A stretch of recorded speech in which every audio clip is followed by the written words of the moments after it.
Diagonal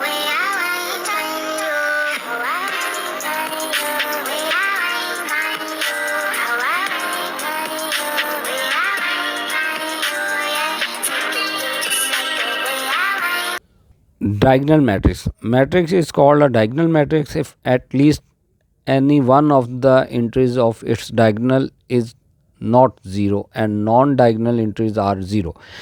यानी कि ये इसका एक डायगनल है, ये देखें एक मैट्रिक्स लिया, ये इसका डायगनल है। डायगनल के अलावा तमाम एंट्रीज जो हैं वो ज़ीरो हैं, तो इसको डायगनल कहते हैं। लाइक ये डायगनल के अलावा तमाम एंट्रीज ज़ीरो हैं, ये डायगनल है, इसके अलावा तमाम एंट्रीज ज़ीरो हैं। लाजिम नहीं है कि डायगनल इस साइड को बने, इस साइड को भी यानी यूँ भी बन सकता है।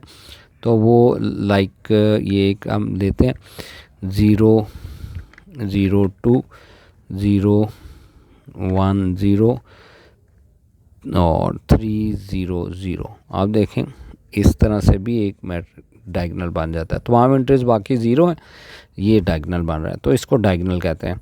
यानी ये 2x2 का मैट्रिक्स देखें, यहाँ पे ये एंट्रीज ज़ीरो नहीं है, डायगनल बन रहा है, बाकी एंट्रीज ज़ीरो है। तो डायगनल मैट्रिक्स को ज़्यादा समझें क्योंकि ये आगे और ज़्यादा इसकी यूजेज है। तो डायगनल मैट्रिक्स वो होता है जिसकी तो बाकी एंट्री ज़ीरो सवाए डायगनल के।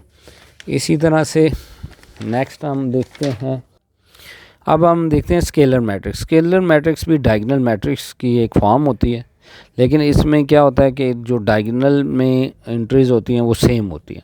और diagonal matrix is called scalar matrix if all entries of diagonal are same and non-zero। यानी सारी एंट्रीज ये वाली सेम हो, डायगनल में जो एंट्रीज हैं। बेसिकली ये डायगनल मैट्रिक्स है, लेकिन अब इसका नाम स्केलर हो गया। स्केलर इसलिए हो गया कि एंट्रीज सेम है। सेम होने से मुराद है कि ज़ीरो ज़ीरो नहीं होना चाहिए, ज़ीरो के अलावा ज़ीरो होगा तो ऑब्वियसली नल मैट्रिक्स बन जाएगा। डायगनल में तमाम एंट्रीज सेम हो उसको स्केलर मैट्रिक्स कहते हैं। अगर सेम ना हो, सपोज इधर 2 होता है, इधर 3 और इधर 5, तो ये डायगनल होता। अब डायगनल में एंट्री सेम है तो ये स्केलर है। ये 2x2 का देखें, इधर ये स्केलर है। और ये एक और मैट्रिक्स देखें जिसमें तमाम एंट्रीज के डायगनल में सेम है, तो बाकी एंट्रीज ज़ीरो हैं, तो लिहाजा ये स्केलर है। ये भी स्केलर है। अब आप कहेंगे ये रो मैट्रिक्स है और या कॉलम मैट्रिक्स है, जहाँ पे कॉन्फ्लिक्ट आ गया, यानी कॉलम एक कॉलम बन रहा है, एक रो बन रही है।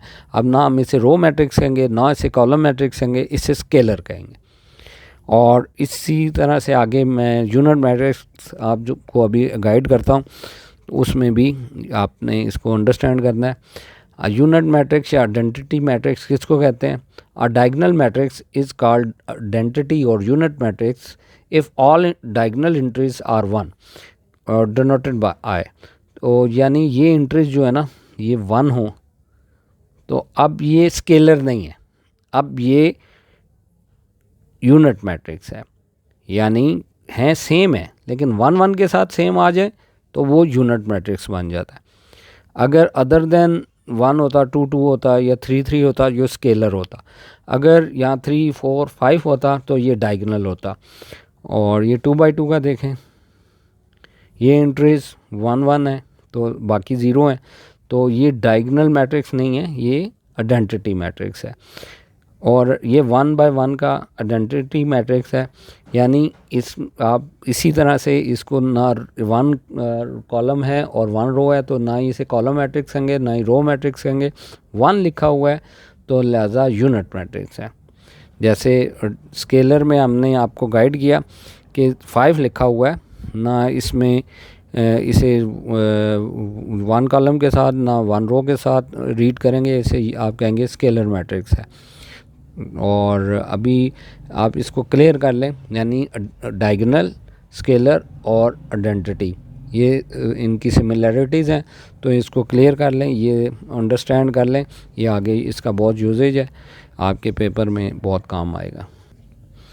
स्केलर, डायगोनल और यूनिट मैट्रिक्स को ज़्यादा क्लियर कर लें। मैं रिपीट करता हूँ, डायगोनल मैट्रिक्स वो होता है जिसके डायगोनल में एंट्रीज़ हों और अदर देन ज़ीरो, बाकी ज़ीरो एंट्रीज़ हों तो उसको डायगोनल कहते हैं। अगर ये सेम हो जाए लाइक दिस तो इसको स्केलर कहते हैं। सेम होने के साथ 1 1 हो जाए तो ये अब यूनिट बन गया। यानी सेम होने के साथ अदर देन 1 हो और सेम हो तो वो आपका स्केलर मैट्रिक्स है। अगर सेम ना हो वो डायगोनल मैट्रिक्स है। अगर सेम है विद 1 एंट्री डायगोनल में और सारी ज़ीरोज़ हैं तो वो यूनिट मैट्रिक्स है। आप इन डेफिनेशंस को अच्छी तरह तैयार करें जो मैंने आपको गाइड किए हैं, यानी डायगोनल मैट्रिक्स, स्केलर, यूनिट, ये तमाम मैट्रिसेस की डेफिनेशन और इनके कॉन्सेप्ट क्लियर करें। ये एक्सरसाइज में अभी इनका यूजेज है। एक्सरसाइज 1.2 में जब ये आपको डेफिनेशन अंडरस्टैंड होंगी तो आपके लिए बहुत इजी है। तो नेक्स्ट पार्ट में हम एक्सरसाइज 1.2 कंप्लीट कर देंगे। अभी आप डेफिनेशन को लर्न कर लें, और क्योंकि वीडियो भी लेंथी हो गई है और आपको ये जो है ना इजी हो जाएगा, लर्न लिटिल बट क्लियर। तो इंशाल्लाह मिलते हैं नेक्स्ट पार्ट में। थैंक यू, आपने मुझे टाइम दिया और मुझे सुना। आपका शुक्रिया। Do take care. Bye bye. अल्लाह हाफ़िज़।